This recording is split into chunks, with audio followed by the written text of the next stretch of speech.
एक सेकंड, मैं आपसे सीधा सवाल पूछती हूँ, अगर बीजेपी दलितों के खिलाफ है तो दलित उनको वोट क्यों डाल रहे हैं? देखिए, दलित वोट डाल रहे हैं, कितने डाल रहे हैं वो तो अभी आकलन के ऊपर पता चले कितने। कोई आकलन की जरूरत नहीं, मैं दिखाती हूँ, कोई बात नहीं, आपको आकलन नहीं है, मैं दिखा देती हूँ। ठीक है, ठीक है, मैं आपको पूरा डेटा से दिखाती हूँ कि जो दलित की सुरक्षित सीटें हैं हरियाणा में, 17 कुल सुरक्षित सीटें हैं जिनको एससी रिजर्व कहा जाता है हरियाणा में, कौन कितना जीता।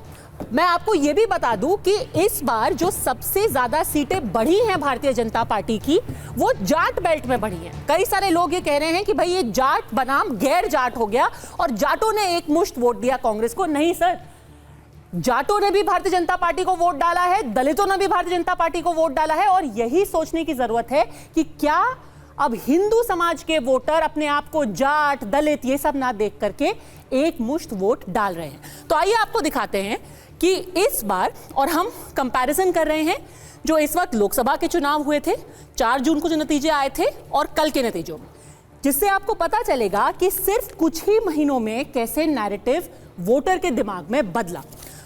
तो ये आप मैप देख रहे हैं, पार्लियामेंट के रिजल्ट ऐसे थे और ये असेंबली के रिजल्ट हैं। अब आप देखिए वो सीटें जो हैं जो कि जिनमें 20% से ज्यादा दलित वोटर्स हैं, ऐसी 47 सीटें हैं और उन सीटों में 47 में से 23 बीजेपी ने जीती और 22 कांग्रेस ने जीती, जो 47 सीटें हैं, और 2 आईएनएलडी के पास गई। यहां आप मैप में देख सकते हैं कुल जो सुरक्षित सीटें हैं, ये देखिए जो सुरक्षित दलित सीटें हैं यहां पर पार्लियामेंट में, जो लोकसभा चुनाव थे, अगर उसको हम असेंबली सेगमेंट्स देखें, 11 सीटों पर कांग्रेस ने जीत हासिल की थी 17 में से, पर अभी कांग्रेस 9 पर पहुंच गई और 8 सुरक्षित सीटें बीजेपी जीती। सैयदजाबाद 8 सुरक्षित सीटें बीजेपी जीत रही है, दलित उनको वोट डाल रहे हैं। ये एससी डोमिनेटेड सीट्स हैं। क्या कहेंगे, दलित वोट डाल रहे हैं बीजेपी को, क्यों डाल रहे हैं? दलित डाल रहे हैं तो कांग्रेस को नहीं डाल रहे हैं क्या? कांग्रेस ज्यादा जीती है। अरे कांग्रेस को नहीं डाल रहे हैं, कांग्रेस को भी डाल रहे हैं। जब बात कर रही हैं आप, अगर आपका नैरेटिव सही होता तो सारे दलित कहते कि खत्म कर दो बीजेपी को, हम एक वोट नहीं डालेंगे ना उस नैरेटिव। देखिए, भारतीय जनता पार्टी उसी नैरेटिव से घबराती है। क्यों घबराती है? वो चाहती नहीं है कि दलित हो गए, ओबीसीज हो गए, माइनॉरिटीज हो गए, ये एक प्लेटफॉर्म पे आकर के करें। उनके बीच विभाजन करने की कोशिश कौन कर रहा है? ये स्टेटमेंट जो माननीय प्रधानमंत्री जी ने दिया है, वो किस आधार और किस बुनियाद पे दिया? क्या इस विधानसभा चुनाव के ऊपर दिया? और अगर यही है तो फिर लोकसभा में क्या हुआ?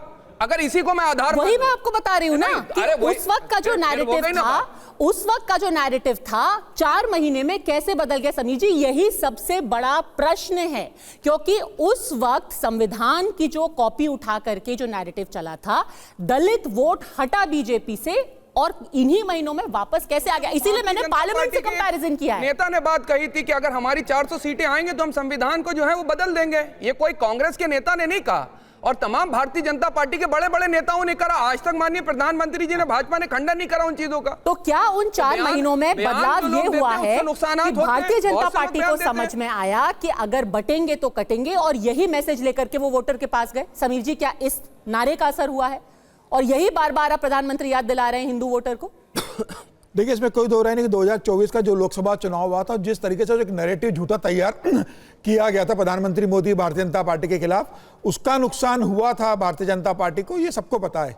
उसके बाद जिस तरीके से भारतीय जनता पार्टी ने समझाने की कोशिश की है, हरियाणा का चुनाव जो परिणाम आया और आज जो प्रधानमंत्री मोदी का बयान आया है, 2014 से लेकर प्रधानमंत्री मोदी सबका साथ, सबका विकास, सबका विश्वास और सबका प्रयास का जो अवधारणा लेकर भारतीय राजनीति में चले थे और सबका साथ, सबका विकास का काम कर रहे थे।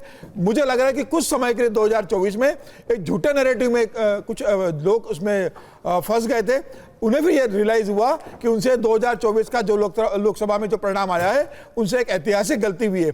मुझे लग रहा है वो सुधारने का क्रम वापस शुरू हो गया है, क्योंकि आप देखेंगे 2024 के बाद पहला ये विधानसभा चुनाव था जहां हरियाणा में अगर आप देखेंगे 2 आरक्षित सीटें दोनों भारतीय जनता पार्टी चुनाव हार गई थी, कांग्रेस दोनों जीती थी। लेकिन अगर आप विधानसभा का चुनाव देखेंगे तो एक दलित वोटर्स वापस भारतीय जनता पार्टी के पास इस विश्वास के साथ लौटा है कि हमसे कुछ वर्ग में जो गलती हो गई थी हम वापस लौट रहे हैं, और प्रधानमंत्री मोदी का जो सबका साथ सबका विकास की बात है उसी को हम आगे लेकर चलेंगे। आज प्रधानमंत्री मोदी ने कहा है, देखिए महाराष्ट्र के अंदर सबसे ज्यादा जाति की राजनीति होती है और उसका नुकसान भारतीय जनता पार्टी ने भुगता, 23 सीटों से 9 सीटों पर आ गई। 13 सीटों पर कांग्रेस चली गई, तो प्रधानमंत्री बार बार उस बात का जिक्र कर रहे हैं। जिस बात का जिक्र योगी आदित्यनाथ ने कहा था, जिसका जिक्र प्रधानमंत्री मोदी ने कहा था कि बांटने वाले बांटेंगे और बाद में वो महफिल से जाएंगे। उसके बाद संघ प्रमुख मोहन भागवत जी ने 12 में राजस्थान में जो जिक्र किया था कि हिंदुओं को एकत्रित होना पड़ेगा, एक शक्ति के रूप में इकट्ठा होना पड़ेगा, तो मुझे लग रहा है कि अब हिंदुत्व की जो बात भारतीय जनता पार्टी करती थी और हिंदुत्व के अंदर विभाजन कर जिस तरीके से या तो पीडीए की बात कर ली समाजवादी पार्टी ने या कांग्रेस ने जिस तरीके से जाति में तोड़ने की बात की, मुझे लग रहा है कि वापस हिंदुत्व की बात भारतीय जनता पार्टी कर रही है। प्रधानमंत्री मोदी संदेश दे रहे हैं